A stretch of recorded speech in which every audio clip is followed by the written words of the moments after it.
Scanning for audio.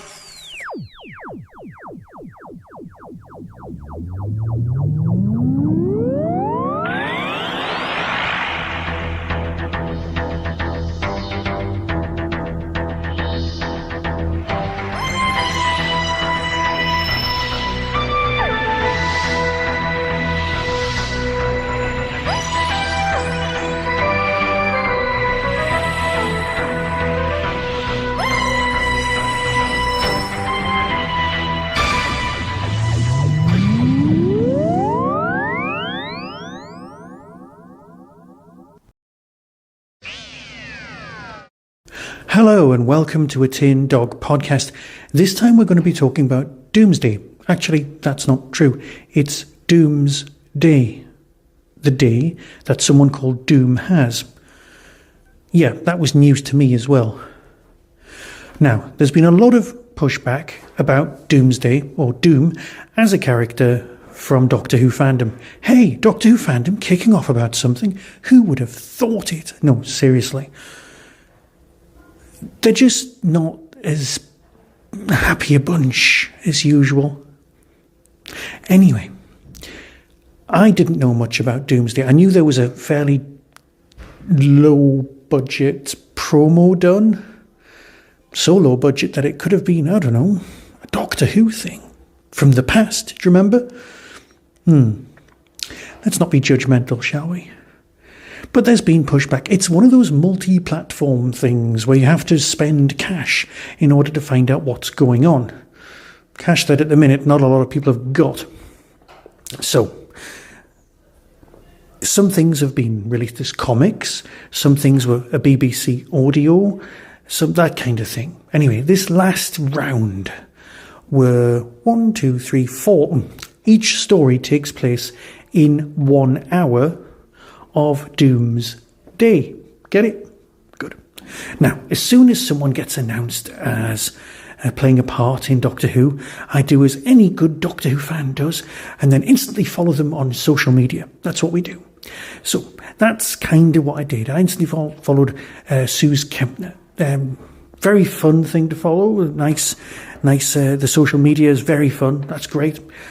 She's very cool, nice, funny, always good. So, the thing is, I didn't know anything. I went into this blind. I didn't know what to expect. I was expecting one Doctor per story. That didn't happen. And then I looked at the cover, and it had, and this is what piqued my interest, Paul McGann and India Fisher. Yeah, this has got a brand new 8th Doctor and Charlie story. Think about that for a minute. Something we've not had for a very, very long time. A new 8th Doctor and Charlie story with them actually in it. It's not a companion chronicle or whatever you want to call them these days. It's new. That's going to keep you going. So I'm going into this cold, let's put it that way, with very low expectations. And then the first story, well, no, let's do this properly. Let's give it the respect it deserves. Someone has sent a literal death after Doom. She can only outrun it for 24 hours unless she can find the Doctor. Tick-tock.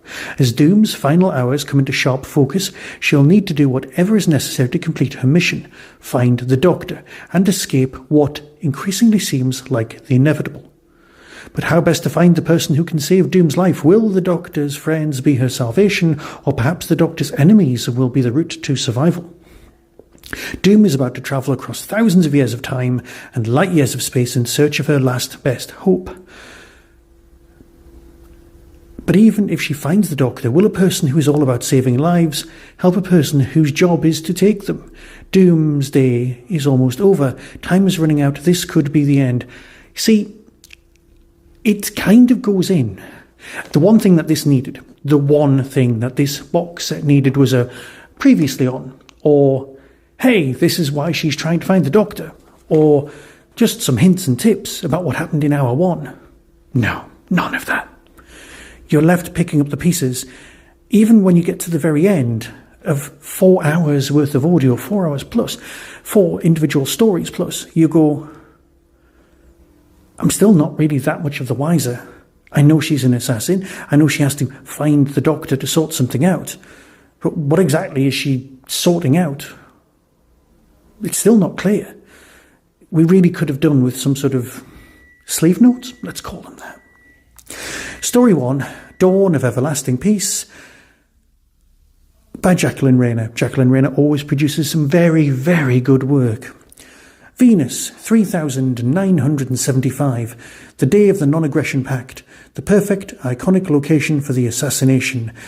But Doom's mission is about to become much more complicated thanks to an explosive plot to undermine the treaty itself. There is an emotional core in this, and we are introduced to Doom in a kind of a Dalek's master plan kind of a background thing, which you can kind of live with. No one's, apart from Jack Rayner, is an enormous Dalek's master plan fan. Nope, not a lot of people. Well, it's a long story, it's got a lot of very, very interesting design choices, and that's the kind of universe we're in. So already it's starting to feel a bit clunky, but the emotional core of the story as provided by Jack really does pay off. We're introduced to Doom, and you're sort of going, okay. Bits of it are beautiful. Bits of it are truly fabulous. Bits of it just make you go, well, let's find out some more. I need to know what's going on, because I still don't know. Story 2, A Date with Destiny by Robert Valentine. Again, Robert's done some cracking work. A romantic dinner turns life-threatening for an unsuspecting human in 2007. But this time Doom has a competition, and if she loses, then her chance to find the Doctor could be snatched away from her. Cue an action-packed chase through the streets of London, but has Doom met her match? Now, we know that Jackie Tyler is on the box. We know that this is set in London in 2007. You can put 2 and 2 together and you'll end up with Jackie Tyler in the story. The first one had no one from Doctor Who in it at all. Jackie Tyler at least appears in this one. That's fine. Nicely done. It's nice to hear Camille, doing Jackie, classic Jackie, rather than evolved Jackie like we get in the Dimension things. But then you've got The Howling Wolves of Zan Pear by Simon Clarke. Listen to the description. A warring world of wolves. Doom's target turns out to be the puppeteer of the warring Zan, a silent. But what if she's already completed her mission? How would she know? What was her mission in the first place? No time to waste, the countdown is on. So the Silents are the reoccurring Doctor Who villain.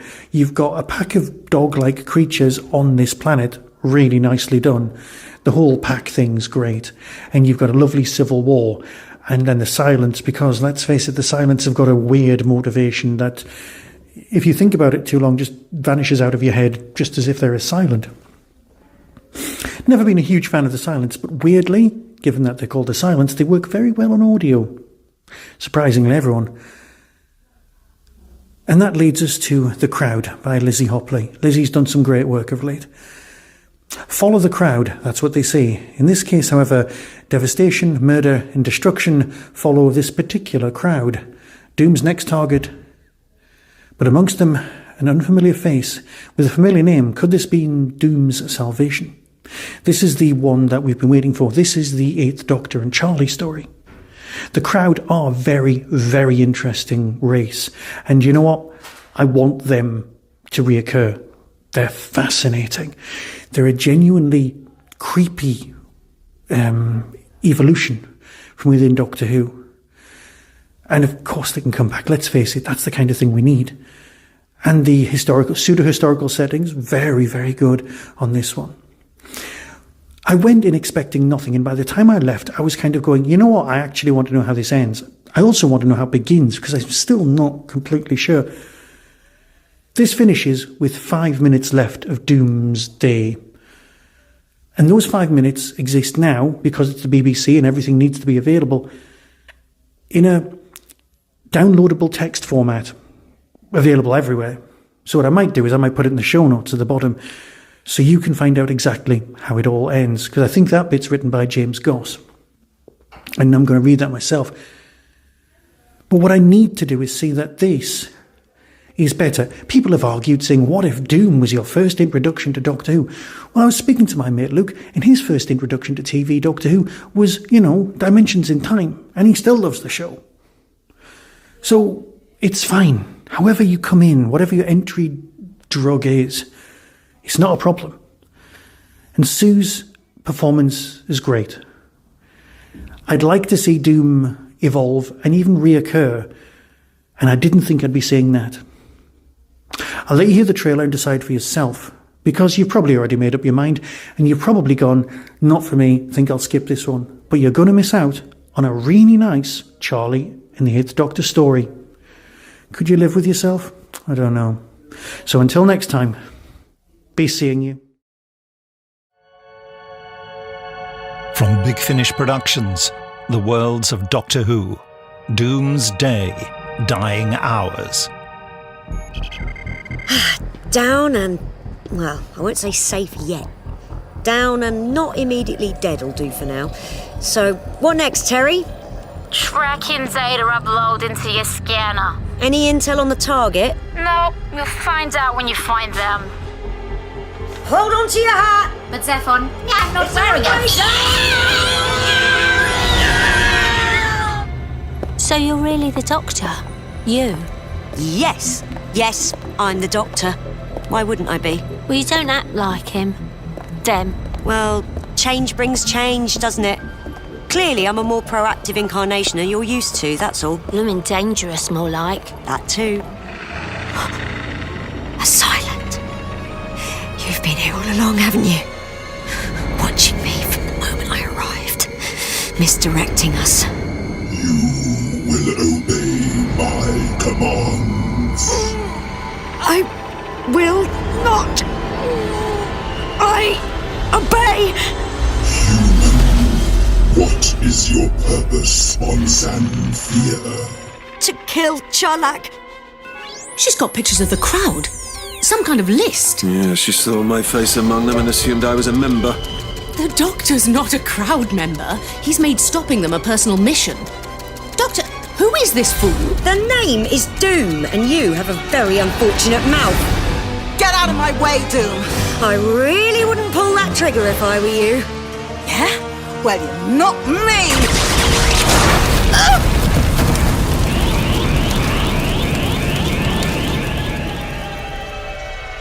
5, 4, 3. Be good to each other. Bye!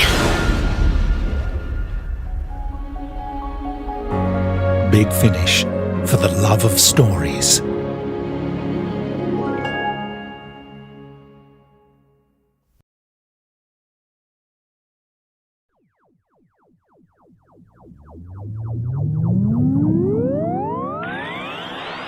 That was the Tin Dog Podcast. Everything discussed is the intellectual property of others. No infringement is intended. For early access to reviews, follow the show on YouTube or Twitter @TinDogPodcast. To contact the show, email tin-dog@hotmail.co.uk. The Tin Dog Podcast is a founder member of the Doctor Who Podcast Alliance.